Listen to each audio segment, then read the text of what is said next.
Stop. 6 house decisions.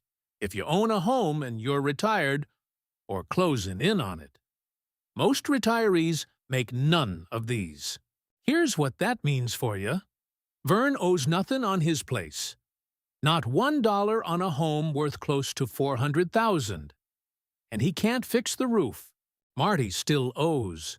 He fixed his last spring. By the end of this, you'll know exactly which one you are. Same street, same age, same retirement money. But here's the part that ought to stop you cold. It ain't the size of the equity that separates them. It's one decision Vern never made.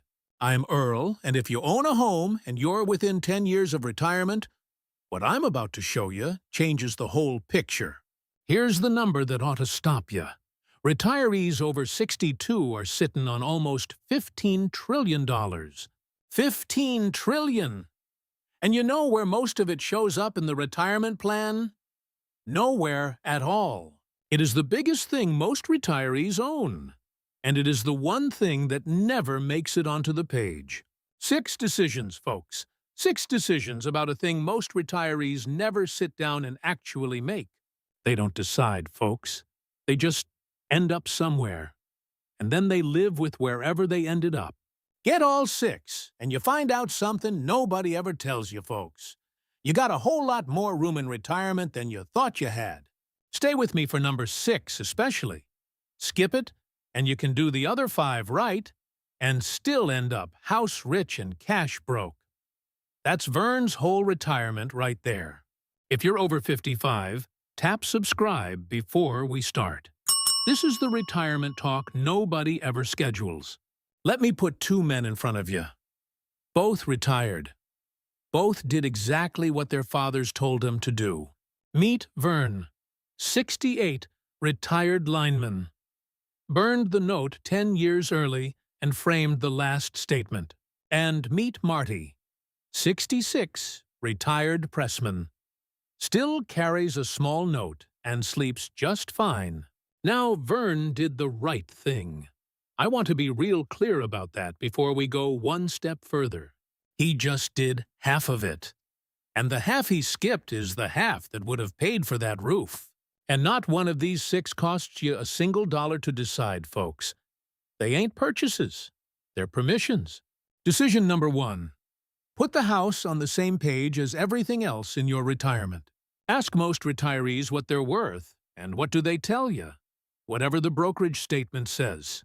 That's it. And they will leave out the single biggest line on the whole sheet. Every time. Without fail. Retirees over 62 hold near $15 trillion in it. That's a record, and it went UP again last quarter. Keepin' on climbin'. $315 billion added in 1 quarter. That ain't small change, let me tell you. But here's what happens at the planning table when a fella maps out retirement. It don't get mentioned at all, 'cause it ain't liquid. So people treat it like it ain't real money at all. And that right there, folks, is the whole mistake. It is real. A house worth $400,000 that gained $52,000 in equity in the last 3 years alone, that's real money. It's just slow to spend. Marty writes it on the same page as everything else he owns. 1 line, updated once a year, and he's done. Vern keeps it in his head as the place, not as the $380,000 it actually is on paper. Just a feeling about a house. And you can't plan a retirement around a feeling, folks. You can plan one around a number. And nobody in the history of retirement ever made a real decision about something they never wrote down. So this week, write that number down where the rest of your retirement money is written. That's the whole first step. That's 1 down, 5 to go. Decision 2, paid off don't mean paid for. And this one catches good people, folks. Catches them hard and catches them late. The day that note is gone, people feel like the bills stopped coming with it. They did not. Taxes keep right on coming. Insurance keeps coming. If you watched our 3-bucket video, you already know. Upkeep belongs in that 3rd bucket. Most folks never put it there. Then there's the upkeep on the house. And Upkeep don't care one bit what your balance says. Roof, furnace, water heater. Every one of them has a clock running on it, and every single clock comes due. No exaggerating. A rough rule most people use is about 1% of the value every single year, just to stand still. On a place worth $400,000, that's $4,000 a year. Every year. Forever. Vern budgeted for that note for 30 years. The day it ended, he quit budgeting for the place entirely. So the roof came due and there was no line for it. That's how a paid-off man ends up stuck. Marty runs a separate line in his retirement budget and calls it Upkeep. Small, boring, automatic, every month. Same money leaving the account either way, folks. One of them just knows where it's going before it goes. So open an Upkeep line this week, even if that note has been gone for 20 years. 2 down, 4 to go. Now remember Vern, the fella who burned that note 10 years early? Decision 3. The math on carrying a note into retirement has changed, and most retirees never once went back and reran it. Back in the 80s, near nobody carried one into retirement past 65. About 1 in 4 did. Today? It is 41% of retirees between 65 and 79. 4 in 10 retirees. And past 80, it went from 3% to better than 30. That is a 10-fold jump in one lifetime. Now, I ain't gonna tell you that's all bad, 'cause it ain't that simple. Let me say the other side out loud. The strongest argument I hear is this: you don't carry debt into retirement. Period. My own daddy said it. And there is real weight in that, folks. Marty's small note runs $640 a month. A payment you don't carry is money the market can never touch. But here's the part that got left out. The dollars you used to kill that payment are gone from your reach. So the question ain't debt or no debt. It's about knowing where your money is sitting. It's how much of your money you want locked inside the walls. Vern moved $120,000 into those walls to end a payment he could already afford. Marty kept his where he can reach it. Costs him a little every month. Buys him a roof the week the roof asks for one. Neither one of them is wrong, folks, but only one of them actually sat down and decided. All right? Before number 4, let's complain about something together for a minute. Why is it every outfit wants you to prove who you are with a code they send to your phone? And then the code lands 11 minutes later, about a minute after the thing expires? So tell me down in the comments. What's the most ridiculous runaround anybody's given you this year? Get it off your chest, then come on back, 'cause number 4 is the biggest one on this whole list. That's 3. We're halfway. Remember the 500,000 video? The one that came apart in a down market? Decision 4 is that same risk, just locked inside your walls. You can't eat it. Whatever that number says on paper, you cannot spend a kitchen at the grocery store. It's the biggest thing you own, and the hardest thing you own to turn into an actual grocery run. So how does a retiree actually get at it? 3 ways, and I'm going to give you all 3 straight. 1. You sell the house, clean, complete, and it ends that upkeep line for good. 2. You borrow against it, a line you open before you need it. Back while you still qualify easy. And I'll say the quiet part. Open it while you're working or newly retired. Nobody hands you one in a bad year. 3. There's the reverse kind, for retirees past 62. And you knew I had to say it. Now that one has a bad name, and I'll tell you honest, some of that name is earned. The fees are real, and the fine print bites.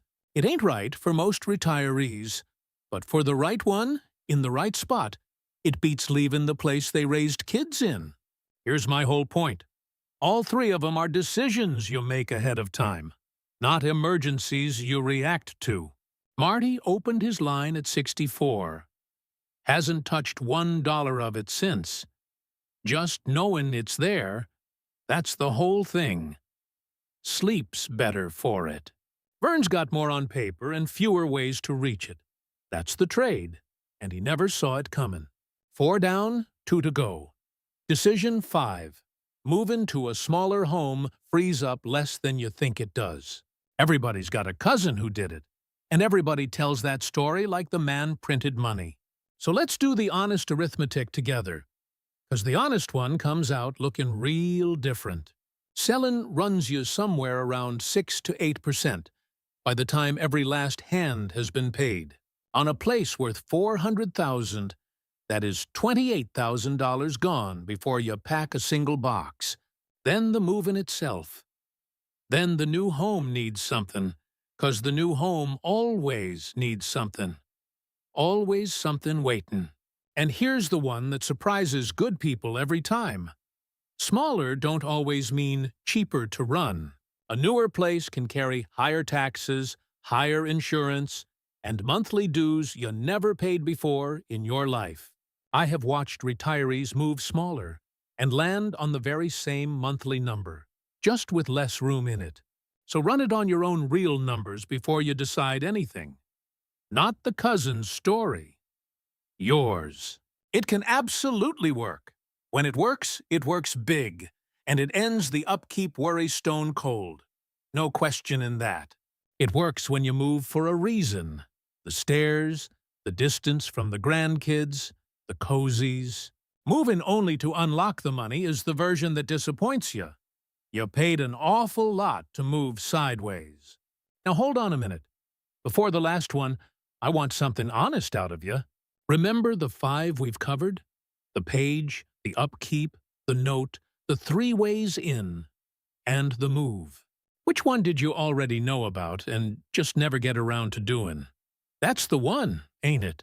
Vern knew about that upkeep line. He read about it twice. He just never once opened the account. Put it in the comments. Which one have you been meaning to do?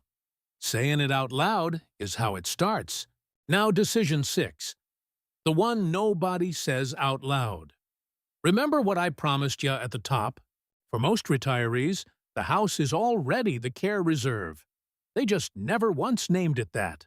We talked in another one of these about setting retirement money aside for care and calling it that. Well, for most retirees, the biggest single piece of that reserve is already sitting right there under the roof. Care costs real money in retirement. Ain't no getting around it. I went through those numbers in the one about the 3 buckets. Here's what matters today. If this is your care reserve, then it changes the order of everything else you do. It means you don't have to gut the retirement accounts first. It means the accounts get to do the livin'. And it means the line of credit, the paperwork, the whole thing gets set up while you're well. 'Cause nobody arranges anything on the worst week of their life. Not one soul, not ever. Trust me on that. Vern's reserve is a Vern's kitchen. He can't use the one without giving up the other, and he knows it. Marty named his Early. Now he spends his retirement accounts without flinching, 'cause the backstop is real. Same street. Same money, near enough. 2 completely different retirements. So name it this month. Write the word reserve right next to that number. That is the whole thing. So there's your 6 retirement decisions. The page, the upkeep, the note, the 3 ways in, the move, and the reserve. Not one of them needed a better market or a bigger balance. That's why Marty fixed his roof and Vern's still looking at his. Pick one, folks. Just one this week. One is how a careful man gets his retirement options back. And here's our word today. If you want my 1-page version of these 6, type roof in the comments. One word. Roof. If this one landed somewhere true, tap that like button for me. It's the only way YouTube shows this to another retiree who needs it. And if you ain't subscribed yet, come on aboard. Real retirement talk every couple days. No hype and no scare stories. Now tell me straight, just between us two, are you Vern right now, or are you Marty? And what's the one job around the house you keep putting off? I'd bet $1 it involves a ladder. Count it, name it, and decide it on purpose. This is Earl. Take care of yourselves, folks.